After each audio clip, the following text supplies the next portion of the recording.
Yeah. So this is when I realized that I had messed up.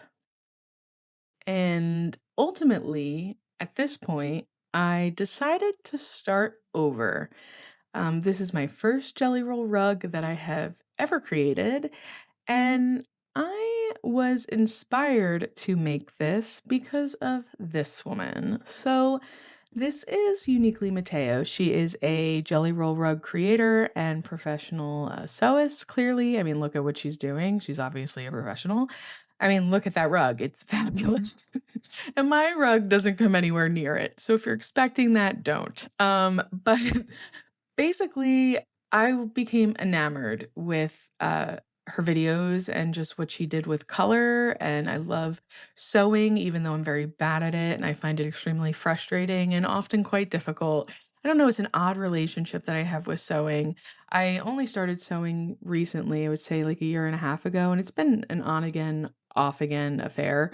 But basically, I became possessed with the idea that I could do this. I heard it was a beginner friendly project, and that was a lie.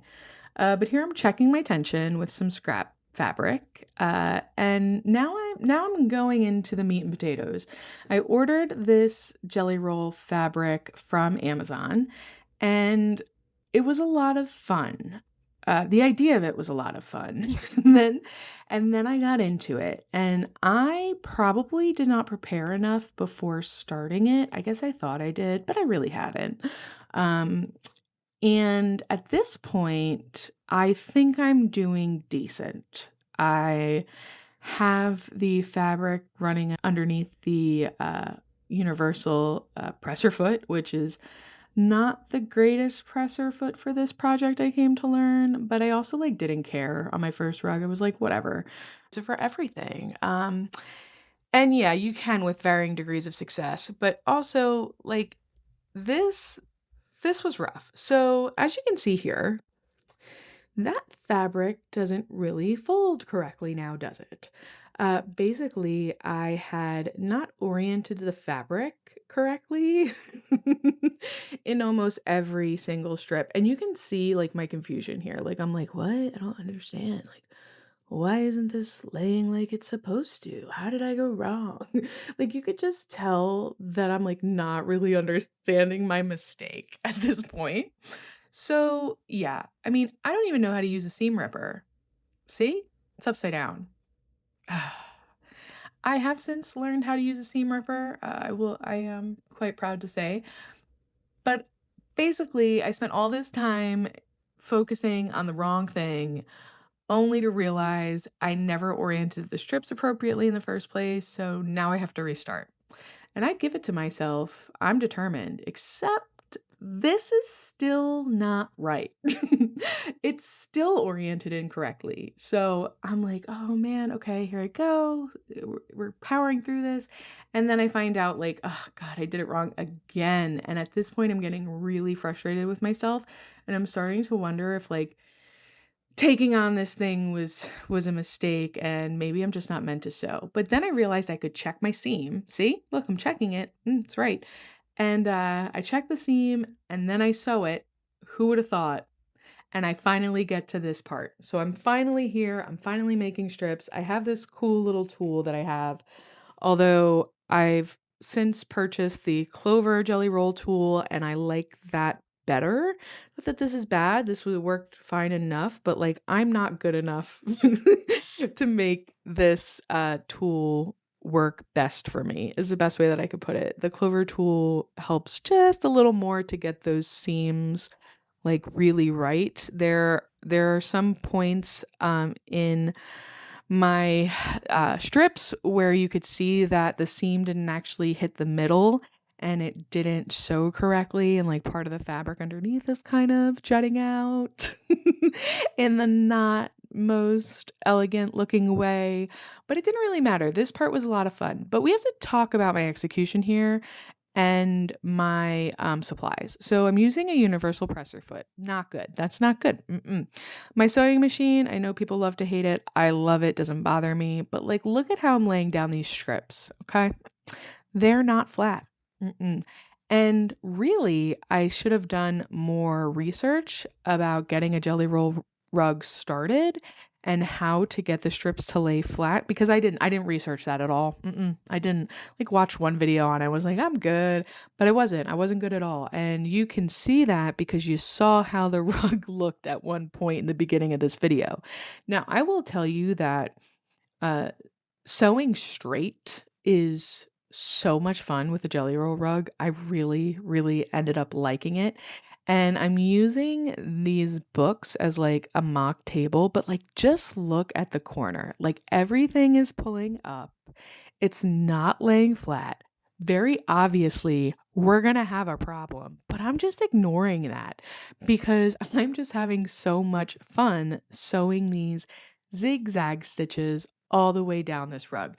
Like, I know I have a problem. I can see as I'm sewing that it's not lying straight, but I just don't care.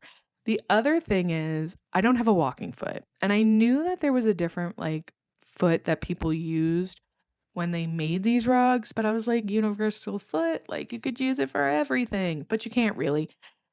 I mean, you can, but it's not gonna come out quite as you want. Like, look, is that a Jelly Roll, like, bowl? Like, what is that? What is that?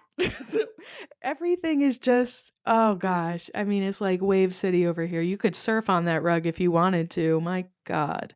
But in the middle of this, I ended up getting a table because as you could see, I was using that book and that just it just wasn't working for me.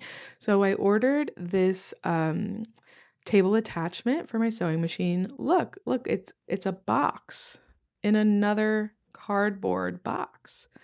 They could have just shipped it in the box. I don't know. But whatever. Anyway, this table comes. I'm really excited to use it. I'm finally able to get rid of all of these books surrounding my sewing table. Also, don't look at my chair. I've since gotten a new chair, but like the chair itself was just peeling apart. Everything was all over the floor for weeks. It was a nightmare. So anyway, I now have this sewing table. I want to attach it to my sewing machine. And like, who would have thought that this would have been as difficult as it was? This really was hard. I mean, like, I'm a smart gal, but this really blew my mind. I could not figure out how to get these two pieces of plastic in together. And I think that's because, like, they're meant to sit very tight. So you kind of have to bend plastic in a way that you don't typically bend plastic. So there's tension and the table doesn't slide out easily. Like, I'm also, like, not a strong person, but I got it. Eventually, I got it. Super worth it. Now, this is when I just lost my mind. I wasn't having it. It was like, why am I going to finish this rug? It doesn't lay flat. It's nowhere near close to laying flat. There's nothing that I can iron out here to make better. So I ripped the whole thing apart. I think truly I watched like 3 to 4 movies on Netflix while I did this and like just watch the thread build up in my crock. It's crazy. I ripped up all 40 strips and then I went through all 40 strips by hand and pull the thread out. And then I ironed them. And I did this all on the floor, watching a movie late at night. I think my husband was napping on the couch. But I was like just dedicated. That's the thing about ADHD hyperfocus. You could really use it to get so many things accomplished when you're interested, but you have to be interested. So then I watched some videos and like you'll never believe this. It said to pin the strips. Who would have thought? So I took all the pins that I had but wasn't using and I pinned the strips together in a way where they laid flat. Learned all about the scrunch method and I spent some good time like preparing the rug. And then voila. Here we are. Look how far we've gotten. Now, I love this rug. I love that I was able to get it pretty decently flat and then iron out the rest of the wrinkles. The issue that I ended up having truly was that not having a walking foot, like these rugs are heavy. Like at some point, like your arm gets tired and you have to push these rugs, pull these rugs, push, pull, whatever.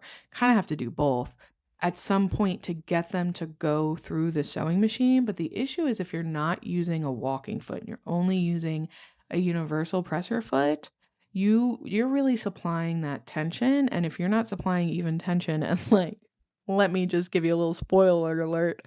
I wasn't supplying that even tension. Your stitches are not going to be universal. They're going to look longer here and shorter here. Like the distance between stitches is not going to be the same. And we're going to see that later. But look at this, okay? She's laying flat. Okay, she's laying very, very flat. She's very close to done. There's only a tiny little strip at the end. And for the most part, for my first rug, not bad. Don't look too closely, okay? I know I have a real close, like, zoom in, but don't look too closely. And truly, like, it's so far from perfect. And the strips are not even, and they're kind of crooked, super crooked. But, like, there she is. She's a rug. She's a rug, and she looks like a rug. She looks like a rug done by an amateur, but there she is. She's lying flat. She's crooked. Look at that little, corkscrew in the road. But she's pretty and she's got that darker color on the outside edge. It creates this really nice border. And just don't look too closely at that. That's what I mean. Walking foot really helps preventing that happening. But yeah, I was super proud of this rug. And let me tell you something. My second rug, boom, boom, boom, was even nicer. By this point, like I had some idea of what to do. I had a walking foot. Everything came out just a little bit neater, except for some of the strips. Some of the strips are still a little wonky. I mean, wonky is being nice about it, but like it's not bad. This rug now sits in front of my front door and it's really pretty and I'm really proud of it. I have to say, like, I can't believe I got this far. Like looking back on it, what was I doing? I didn't even know how to sew these babies together correctly. And like pulling out all of that thread was such a pain. And now I have this rug that looks like a rug, except it's shaped like a bowl. And then, like, what is this? Like, Jesus, like, girl, oh, I had gone off the rails. But then, after all of that, I just persisted and I ended up with a rug. Who would have thought? Thanks for watching, guys. See you next time.